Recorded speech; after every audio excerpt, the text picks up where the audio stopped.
2024-এর গণঅভ্যুত্থানের আগে দীর্ঘ 17 বছর বাংলাদেশ জাতীয়তাবাদী দল বিএনপি তারা আওয়ামী লীগের বিপক্ষে গণ আন্দোলন গড়ে তোলার চেষ্টা করেছিল। এমনকি তারা রাতে ঘুমাতে পারেনি, পাট খেতে গিয়ে আশ্রয় নিতে হয়েছে। এ সকল নেতা কর্মীদের প্রতি লক্ষ্য রেখে হলো আপনারা এই সকল গণহত্যার বিচার করুন। মজলুমের আত্মনাদকে গুরুত্ব দিন। রাসূল সাল্লাল্লাহু আলাইহি ওয়াসাল্লাম বলেছেন, ইত্তাকি দাওয়াতাল মাজলুম, মজলুমের আর্তনাদকে ভয় করো, কারণ সরাসরি আল্লাহর কাছে তার আর্তনাদ পৌঁছে যায়।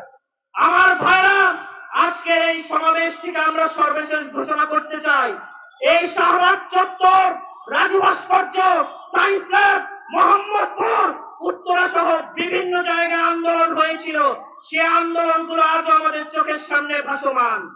কাজেই রক্ত দিয়ে আমরা যে আন্দোলন করে তুলেছি, রক্ত দিয়ে আমরা জুলাই অভ্যুত্থানে নেতৃত্ব দিয়েছি, রক্ত দিয়ে আমরা যে ফ্যাসিবাদ বিতাড়িত করেছি, জীবনের বিনিময়ে হলেও শহীদ ভাইয়ের লাল রক্ত ছুঁয়ে প্রতীকী শপথ করে বলতে চাই, জীবনের বিনিময়ে হলেও বাংলার মাটিতে শেখের বেটি হাসিনার মতো আর কোন ফ্যাসিবাদের মাথা চারা দিয়ে উঠতে দিব না আমরা।